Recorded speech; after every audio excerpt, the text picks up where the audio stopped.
빌립보 교회는 출발부터 여성들 중심으로 이 교회가 시작되었다 해도 틀림이 없습니다.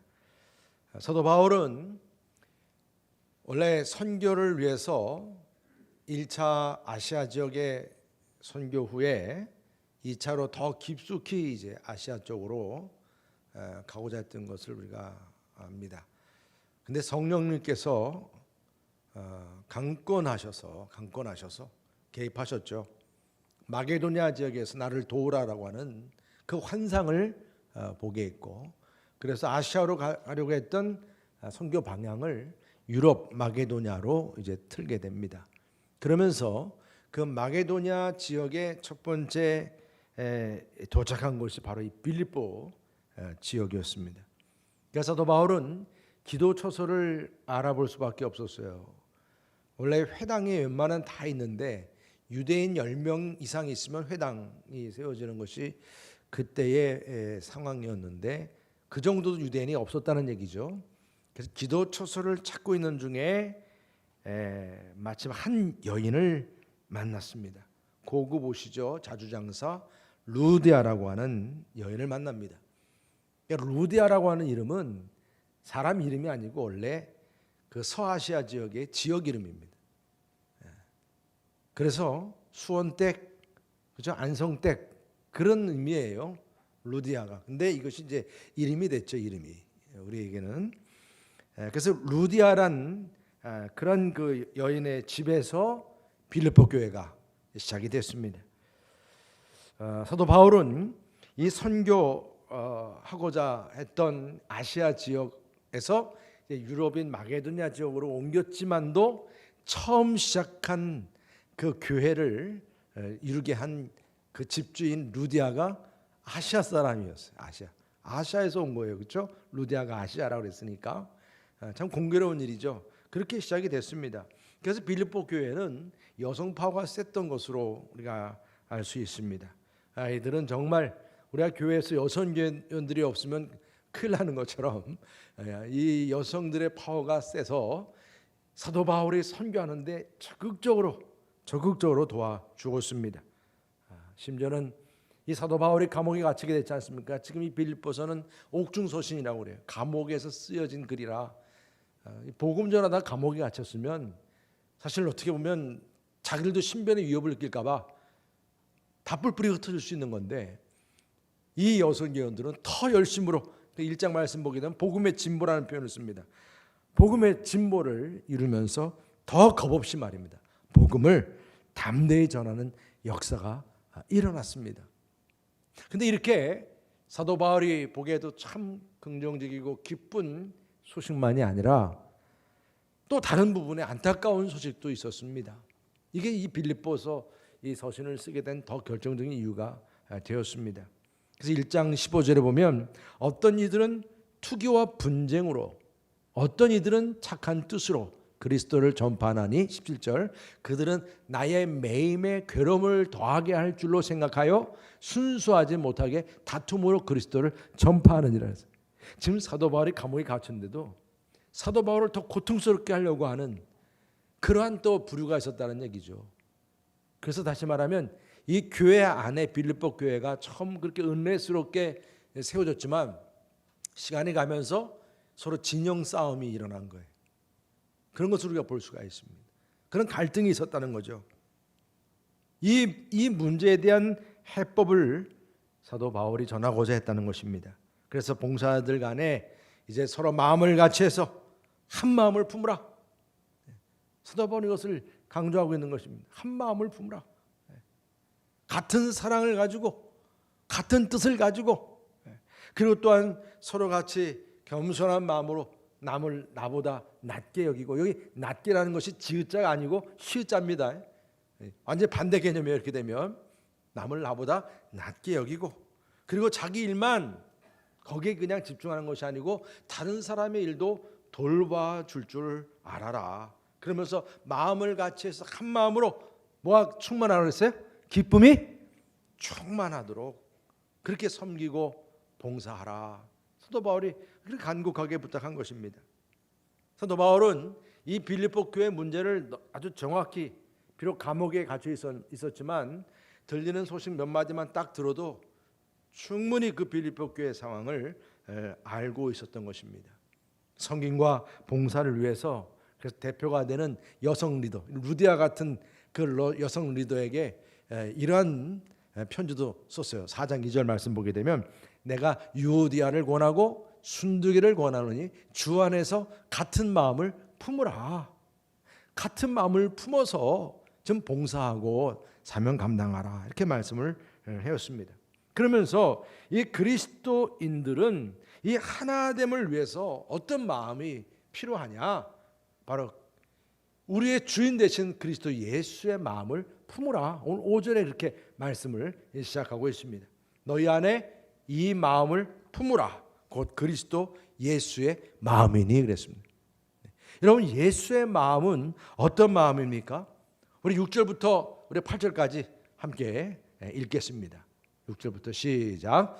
그는 근본 하나님의 본체시나 하나님과 동등됨을 취할 것으로 여기지 아니하시고 오히려 자기를 비워 종의 형체를 가지사 사람들과 같이 되셨고 사람의 모양으로 나타나사 자기를 낮추시고 죽기까지 복종하셨으니 곧 십자가에 죽으심이라.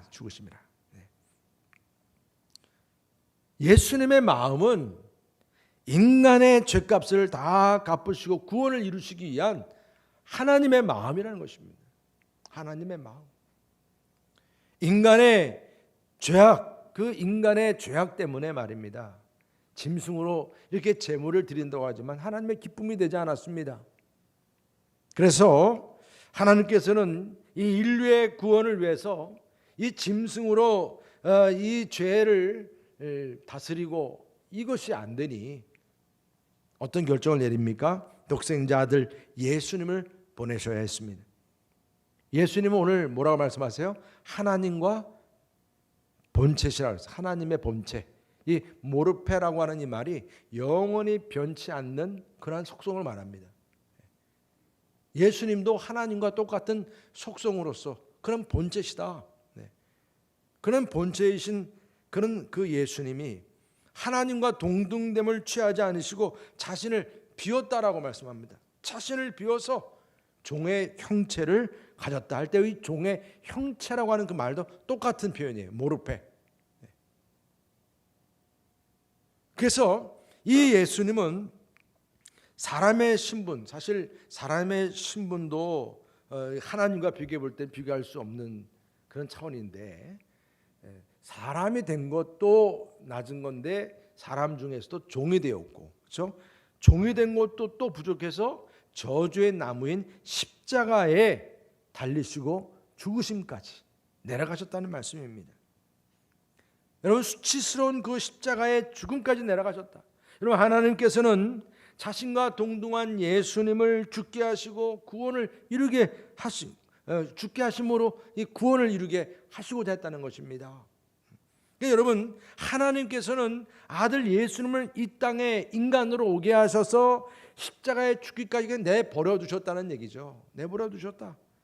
그래서 인류의 죄사함과 구원을 위해서 예수님이 죽으셔야 했고 저주의 나무인 십자가에 이제 달려서 이젠 죽으셔야 했다.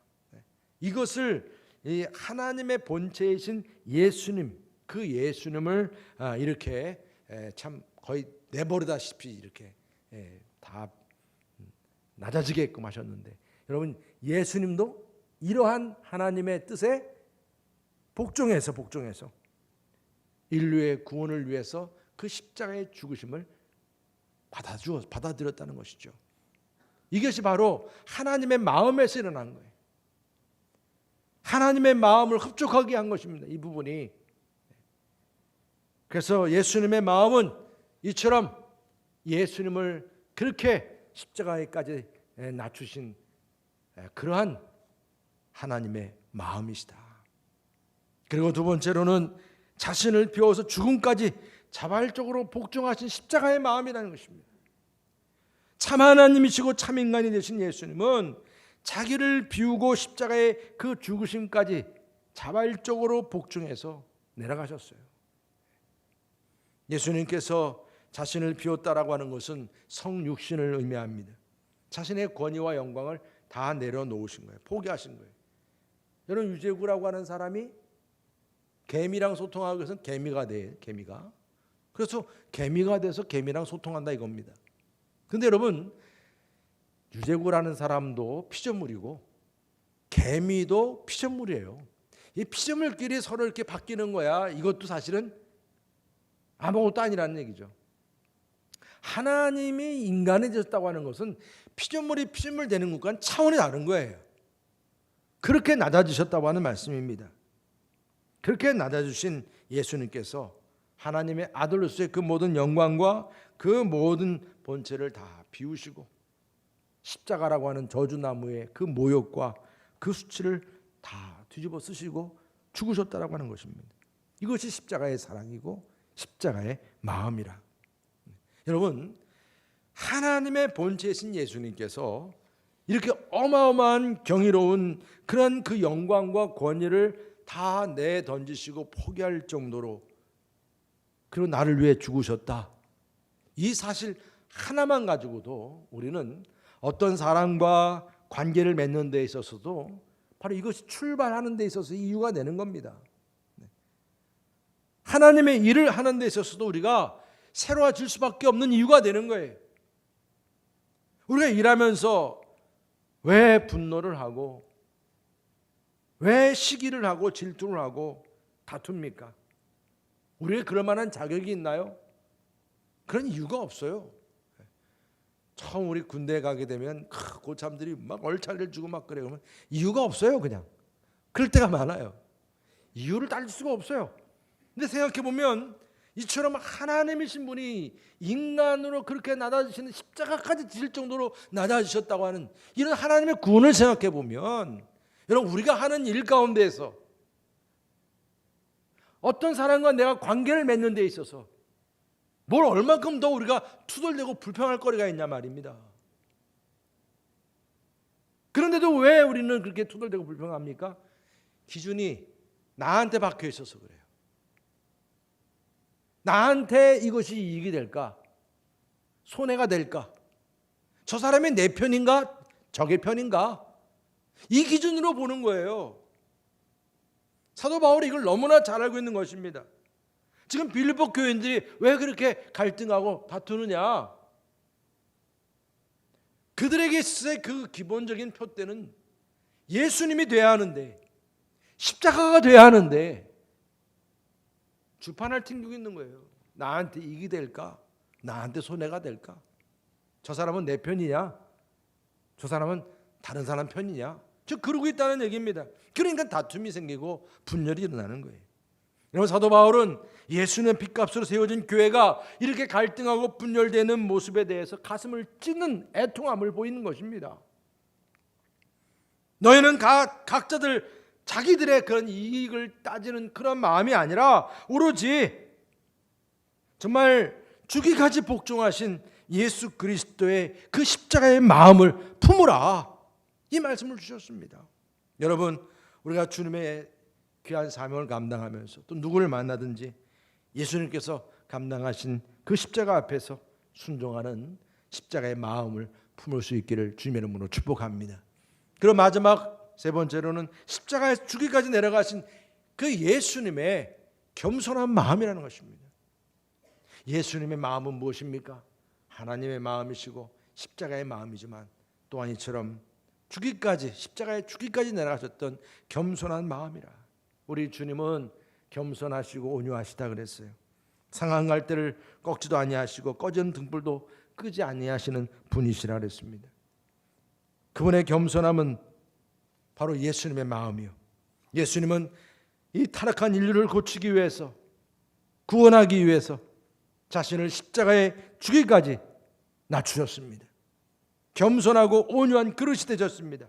그래서 예수님의 최고의 성품이 겸손이라. 여러분, 우리는 예수님께 십자가에 죽기까지 복종하셨다라고 하는 그 순종과 예수님께서 그 낮아진 겸손은 우리 예수님을 상징하는 대표적인 성품의 두 가지예요. 마치 성전이 보아스와 야긴과 보아스의 두 기둥이 있는 것처럼 그 순종과 겸손이 서로 같이 뗄 수 없는 그런 마치 새가 날아갈 때 두 날개로 날아가듯이 두 날개와 같은 것입니다. 겸손하려면 순종해야 되고 순종하려면 또 겸손해야 되고 서로 뗄 수 없는 것입니다.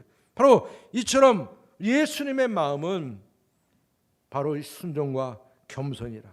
그래서 가장 좋은 주님의 성품이 이 겸손함이라. 바로 이 겸손한 마음이 예수님의 마음이라. 그래서 우리가 반대로 이런 예수님의 마음과는 달리 사탄은 또 어떤 마음을 가지고 있나요? 이사야서 14장 12절 위에 보면 이렇게 말씀합니다. 너 아침에 아들 계명성이여 어찌 그리 하늘에서 떨어졌으며 너 열국을 엎은 자여 어찌 그리 땅에 찍혔는고 내가 내 마음에 이르기를 내가 하늘에 올라 하나님의 뭇 별 위에 내 자리를 높이리라. 내가 북극 지폐 산 위에 앉으리라. 가장 높은 구름에 올라가 지극히 높은 이와 같아지리라 하는도다. 그러나 이제 내가 수올 곧 구덩이 맨 밑에 떨어짐을 당하리라 그랬어요. 여러분, 이것이 이 사탄의 정체를 아주 대표적으로 말씀한 내용이에요.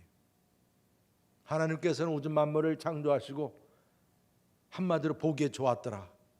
그 보기에 좋았더라고 하는 That's good, 아주 좋다. 하나님은 우리 모두를 다 좋다라고 여겼습니다. 거기에는 그냥 눈에 보이는 삼라만상만이 아니에요. 눈에 보이지 않는 영의 세계도 보기 좋았더라. 거기엔 천사도 포함이 되는 거예요. 근데 그러한 천사가 어떻게 됐어요? 지금 지옥을 다스리는 자가 되어버리고 마는 거예요. 왜요? 이 천사 중에 하나가 누구처럼 되려고 했다는 얘기예요. 하나님처럼 되려고 했다는 거예요. 높아지려고 했다는 것입니다.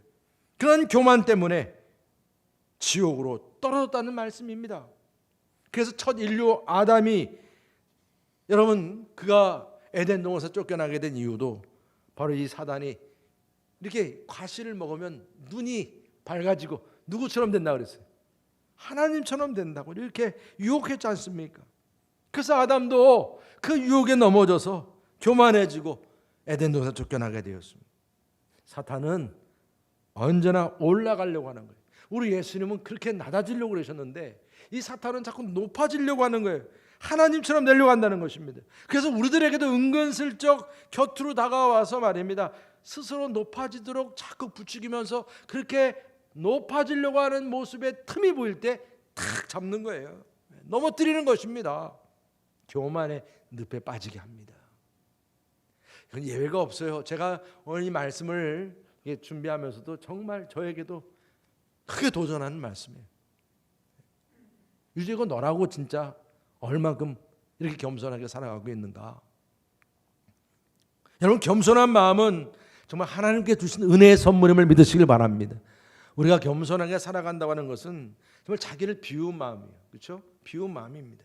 종의 형체를 지니고서 십자가까지 내려가는 것인데 과연 우리가 그렇게 겸손할 수 있느냐? 예수님은 자신의 위치를 지켰습니다. 그러면서 아버지를 높이셨어요. 아버지의 뜻을 따랐습니다. 순종했습니다. 이처럼 겸손은 자기의 위치를 알고 자기 위치를 잘 지키는 자입니다. 여러분, 그렇게 아름다웠던 천사가 말입니다. 한순간 타락한 이유가 자기의 위치를 망각했기 때문에 그래요. 자기 위치를 망각하고 하나님처럼 높아지려고 하는 그러한 그 교만이 들어감으로 인해서 그렇게 추락하게 되었습니다. 여러분, 겸손한 사람들은 그래서 항상 자기의 위치에서 영적인 질서를 잘 지킬 줄 압니다. 여러분, 세례 요한을 보십시오. 그의 제자들이 와서 한참 막 제자들 중에서 막 예수님께로 쫓아가는 거예요. 따라가는 거예요. 그러면 얼마나 시기심이 생기겠어요. 그래서 세례 요한에게 가서 지금 저렇게 예수님에게도 갑니다라고 얘기하니까 세례 요한이 뭐라고 얘기했어요? 전혀 거기에 대해서 아무런 반응을 안 했어요. 오히려 그 예수님이 더 이젠 앞으로 높임 받을 자라고 그렇게 말씀했죠. 자신의 능력과 한계를 잘 알고 인정할 줄 아는 자입니다. 선악과를 두고 하나님은 이제 동산 중앙에 있는 저 나무는 먹지 마라. 하나님께서 경계선을 준 거예요. 우리가 살아가면서 이런 경계선을 하나님이 주세요. 근데 그 경계선은 우리가 불평거리가 되면 안 되는 거예요. 왜 이런 걸 만들었어요, 하나님? 왜 이런 걸 만들어가지고 왜 불필요하게 죄짓게 만들고 그러세요? 그게 아니죠. 고기가 물 바깥으로 나오면 죽잖아요. 하나님은 그걸 우리에게 알려주시는 거예요. 그런 경계선을 주시는 거예요. 우리가 살 수 있는 길입니다. 그래서 그 경계선을 잘 지키면서 살아가는 사람이 겸손한 사람, 함부로 들리지 않아요. 그래서 여러분, 교만은 그래서 자기를 그렇게 높이는 가운데서 그 패망의 선봉이라 그러지 않았습니까? 여러분, 십자가의 죽으심까지 겸손하게 낮아지신 예수님, 그 예수님을 하나님께서 어떻게 하셨습니까? 어떻게? 우리 다 같이 함께 우리 9절부터 11절까지 한번 읽어보겠습니다. 하나님께서 어떻게 하셨는지요. 읽겠습니다. 시작. 이러므로 하나님이 그를 지극히 높여 모든 이름 위에 뛰어난 이름을 주사 하늘에 있는 자들과 땅에 있는 자들과 땅 아래 있는 자들로 모든 무릎을 예수의 이름에 꿇게 하시고 모든 입으로 예수 그리스도를 주라 시인하여 하나님 아버지께 영광을 돌리게 하셨느니라. 아멘. 정말 축복의 말씀입니다, 여러분. 하나님께서 그렇게 낮아질 대로 낮아지신 예수님을 세상에서 지극히 높으셨다는 거예요. 지극히 높으셨어요. 여러분, 지극히 이렇게 낮아지신 예수님, 그 여러분 예수님께서 낮아지시는데요, 그냥 인간에서 종에서 십자가 그 저주 나무인데 십자가에서 죽음까지 내려가셨는데 장사까지 지낸 바 됐다고 그랬잖아요. 그렇게 낮아지셨어요. 어떤 분은 그래요. 이젠 이 예수님은 또 저 지옥까지 내려가셨다는 그런 그 표현을 하시는 분도 계세요. 아주 바닥까지 내려가신 거예요. 그러한 예수님을 모든 이름 중에 뛰어나게 하셨어요. 모든 이름 중에. 그분은 우주 만물 모든 자들이 예수님 앞에 무릎을 꿇게 하심을 믿으시길 바랍니다. 무릎 꿇게 하셨다고 그랬어요. 그리고 모든 사람의 입에서 예수 그리스도를 누구로 시인해요? 주님이라고 그렇게 시인하게끔, 그러면서 아버지께 영광을 돌리겠다라고 말씀합니다. 여러분, 이 주라고 하는 그 로드라고 하는 표현은 그 당시에는 오로지 황제에게만 쓰였던 표현입니다. 하나님께서 우리 예수님을 얼마나 높이셨느냐, 사람들의 입술을 통해서 황제에게나 쓸 수 있는 주님, 그 주님이라고 그렇게 예수님을 고백하도록 그렇게 높이셨다. 마태복음 23장 10절 이렇게 말씀합니다. 누구든지 자기를 높이는 자는 낮아지고 누구든지 자기를 낮추는 자는 높아지리라. 주님 말씀이십니다. 여러분, 우리의 겸손과 우리의 섬김과 순종, 희생, 이 모든 것의 최종적인 부분에 있어서는 하나님께서 우리를 칭찬하시고 높이심을 믿으시길 바랍니다. 주님으로부터 여러분, 우리가 남을 나보다 낮게 여기고 자신을 비우는 겸손한 삶, 여러분, 우리가 예수의 마음을 품으라, 바로 이러한 예수를 통해서 우리가 배우게 됩니다. 주님 때문에 내가 낮아져야 한다면 여러분, 낮아질 수 있기를 축복합니다. 어떤 손해를 우리가 봐야 되나요? 어떤 헌신을 해야 되나요? 어떤 수고를 해야 되나요? 여러분, 정말 세상 사람들이 볼 때는 어쩌면 비웃을지도 모르고, 너 뭐 때문에 그렇게 거기다 이렇게 애를 쓰고 그렇게 수고하고 고생하느냐, 꼭 그럴 필요가 있느냐, 그렇게 손가락을 할지도 모르지만, 우리는 그럴수록 더 낮은 자로서 주님을 위해서 내가 쓰임받는다면 하나님께서 지극히 높이신다. 여러분, 베드로전서 5장 6절에 말씀합니다. 그러므로 하나님의 능하신 손 안에서 겸손하라. 때가 되면 너희를 어떻게 한다고요? 높이시리라. 할렐루야. 여러분들에게 주어진 축복의 말씀인 줄 믿습니다. 그래서 우리가 이 불순종한 아담의 길은 어떤 길이냐, 이렇게 생각하시면 돼요. 삼각형 꼭 거꾸로 높아지려고 그러다가 어떻게 된 거예요? 추락한 거예요. 이게 아담의 길이요. 그러나 순종한 그리스도의 길은 어떤 길입니까? 낮아질 대로 낮아졌으면 하나님께서 어떻게 했어요? 지극히 높이셨어요. 이게 바로 V자예요. V자. 손 한번 들어보세요. V. 이게 뭐예요? 여기서 나온 말씀인 거라니까. 여러분, V 할 때마다 그래, 예수님이 바로 이렇게 낮아졌다가 다시 올라가신 거예요. 승기 이론이라고 그러잖아요. 우리 주님이 바로 그 본을 보여주신 거예요. 여러분 승리하십시오. 부할 때마다 우리는 이 빌립보서 2장 말씀을 꼭 명심하셔야 됩니다. 하나님은 겸손한 사람들에게 은혜를 베푸십니다. 겸손은 하나님의 축복받는 그릇입니다. 그릇. 마치 여러분 자석을 딱 붙이면 막 그 쇠조각이 딱 달라붙듯이 여러분들이 겸손하시면 이 자석에 붙은 쇳가루처럼 이 땅의 모든 그 하나님께서 주시는 복이 여러분들에게 그냥 달라붙는 줄 믿으시기 바랍니다. 반대요. 교만하면 그게 다 떨어져 나가는 거예요. 극이 달라. 하나님은 겸손한 자를 존귀케 한다 그랬습니다. 교만한 자는 패망의 선봉이라 그랬어요. 그래서 하나님께서는 겸손한 사람을 더 지혜롭게 만드신다. 왜 그렇습니까? 겸손한 사람은 그만큼 자기의 부족함을 알기 때문에 항상 스스로 부족함을 알고 더 뭔가 지혜를 갈망하는 거예요. 더 배우고자 하는 것입니다. 알고자 하는 것입니다. 교만한 사람들은 모든 거 다 안다고 그냥 나는 더 알 거 없어 이렇게 생각하지만 겸손한 사람은 더 배우고자 해요. 그래서 하나님은 이 겸손한 사람들에게 중요한 일도 시키는 것입니다. 교만은 이미 세워진 것도 다 무너뜨려요. 그러나 겸손은 무너진 것을 세우고 응답받고 축복의 열매도 맺는 줄 믿으시길 바랍니다. 여러분 오늘 이렇게 주어진 말씀이 우리 성도들 모두에게 이루어지기를 주님의 이름으로 축복합니다. 여러분 어거스틴의 제자가 유명한 얘기죠. 많이 여러분 들으셨을 거예요. 어거스틴에게 그 유명한 어거스틴에게 물었어요. 가장 좋은 성품이 무엇입니까? 가장 좋은 덕이 무엇입니까? 그러니까 어거스틴이 겸손이라고 얘기했어요. 겸손이라. 그럼 두 번째로 중요한 것은 무엇입니까? 두 번째도 겸손이요. 그러면 세 번째는 무엇입니까? 세 번째도 겸손이라고.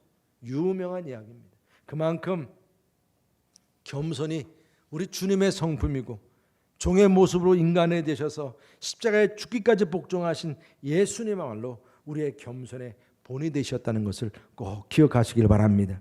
그래서 우리가 올 한 해도 여러분들이 귀한 사명을 감당하는 데 있어서 예수님의 겸손의 마음을 가지고 섬길 수 있기를 주님의 이름으로 축복합니다. 주님의 영광을 위한 일이라면 남을 나보다 낮게 여길 수 있고 또한 주님의 마음을 내가 닮아가는 것이라면 여러분 자존심이나 어떤 손해가 있을지라도 그 모든 것들을 내가 비울 수 있고 포기할 수 있는 그러한 믿음, 그러한 예수님의 마음을 품을 수 있기를 주님의 이름으로 축복합니다. 여러분들의 양보든 여러분들의 겸손함이 한 영혼을 살릴 수 있다면 말입니다. 그것이 얼마나 감사한 일이겠습니까? 그래서 사도 바울은 한 마음으로 너희들이 같은 마음을 가지고 기쁨을 충만하게 하라. 그래서 겸손의 옷을 입으라. 골로새서 말씀 3장 10절 이렇게 말씀합니다. 그러므로 너희는 하나님이 택하사 거룩하고 사랑받는 자처럼 긍휼과 자비와 겸손과 온유와 오래 참음을 옷 입고 그랬습니다. 여러분 이 옷을 입는다고 하는 표현은 무엇이겠어요? 여러분 매일 아침마다 오늘은 무슨 옷을 입을까? 이렇게 생각하시다가 이제 여러분들이 그 옷을 딱 입으시고 오늘 이렇게 나오신 거 아니겠습니까? 매일같이 내가 입는 옷이라고 하는 것은 이제 여러분들이 이 겸손이라고 하는 것이 옷 입듯이 항상 내게 의식이 돼야 한다는 것입니다. 매 순간마다 관심을 갖게 하는 그러한 중요한 요소가 돼야 한다는 거예요. 내 옷이 이렇게 항상 보여지듯이 말입니다. 의식화라는 표현이 있잖아요. 그렇지 않으면 우리는 금방 잊어버려요. 여러분 오늘도 제가 이렇게 말씀을 통해서 겸손 주님의 성품입니다 말씀드렸죠. 이제 문 바깥으로 나가면 또 잊어버려요. 그리고 또 언제 그랬나 하면 또 여러분들은 열심히 물론 여러분 개인적인 일을 위해서 막 사실 거예요. 그런데 분명하게 겸손의 옷을 입으시면 순간순간 여러분들 마음속에 겸손 이 주님의 성품, 내가 앞으로 일하면서 어느 곳에 있든지 간에 날마다 겸손을 옷 입고 겸손을 선택하고 관심하며 살아가야지. 이것이 뭐예요? 하나님께서 우리에게 복을 주시는 통로라는 것을 깨닫게 됩니다. 아무리 우리가 세상적으로 성공한 사람일지라도요, 여러분 다 주변에서 다 보시잖아요. 경험하시잖아요. 겸손하지 못하면 그 성공도 한순간에 무너지는 것입니다. 오늘 우리를 위해서 낮아질 대로 낮아지신 예수님의 마음을 품고 예수님께서 말씀하신 그 어린아이처럼 말입니다. 겸손하게 섬김을 다 견노라고 결단할 수 있는 올 한 해가 되시기를 주님의 이름으로 축복합니다. 주님의 피로 인해서, 그분의 능력을 인해서 아직 해결되지 않은 나의 성품의 문제, 내 마음의 병이 무엇인지 깨끗해지고 치유받고 해결받을 수 있는 저와 여러분들, 우리 공동체가 될 수 있기를 주님의 이름으로 축복합니다. 할렐루야. 오늘 시간에 우리가 같이 찬양하시기를 원합니다. 오래된 찬양이지만 여러분 잘 아시는 걸 거예요. 나의 가장 낮은 마음. 오늘 말씀 우리가 생각하시면서 우리의 마음을 울리는 귀한 찬양을 생각이 됩니다. 우리 힘차게 함께 찬양하겠습니다. 나의 가장 낮은 마음, 주님께서 기뻐하시고,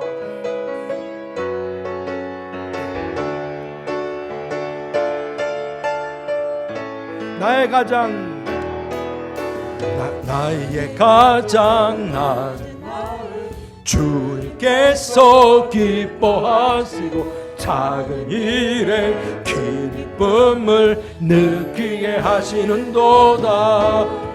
내가 지쳐 무력할 때 주님 내게 힘이 되시고 아름다운 하늘나라 내 맘을 주시는도다. 아멘. 우리에게 축복하신 하나님 사랑, 낮은 나를 높여주시고, 아멘. 아름다운 하늘나라 허락하시고 내 모든 건 예비하시네. 찬양함의 기쁨을, 찬양함의 기쁨을, 감사함의 평안을, 간구함의 하나님 알도록 하셨네. 다시 한번 나의 가장 나의 낮은 마음, 나의 가장 낮은 마음, 주님께서 기뻐하시고 작은 일을 큰 기쁨을 느끼게 하시는도다. 그렇습니다. 내가 지쳐 무력할 때 주님 내게 힘이 되시고 아름다운 하늘나라 내 맘에 주시는도다. 우리에게 축복하신 하나님 사랑, 낮은 자를 높여주시고 아름다운 하늘나라 허락하시고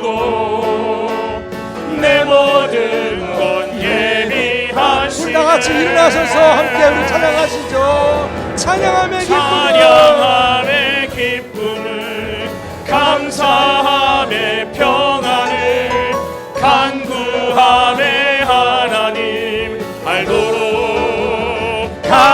하셨네. 찬양함의 기쁨을, 찬양함의 기쁨을, 감사함의 평안을, 간구함의 하나님 알도록 하셨네. 찬양함의 기쁨을, 찬양함의 기쁨을, 감사함의 평안을, 간구함의 하나님 알도록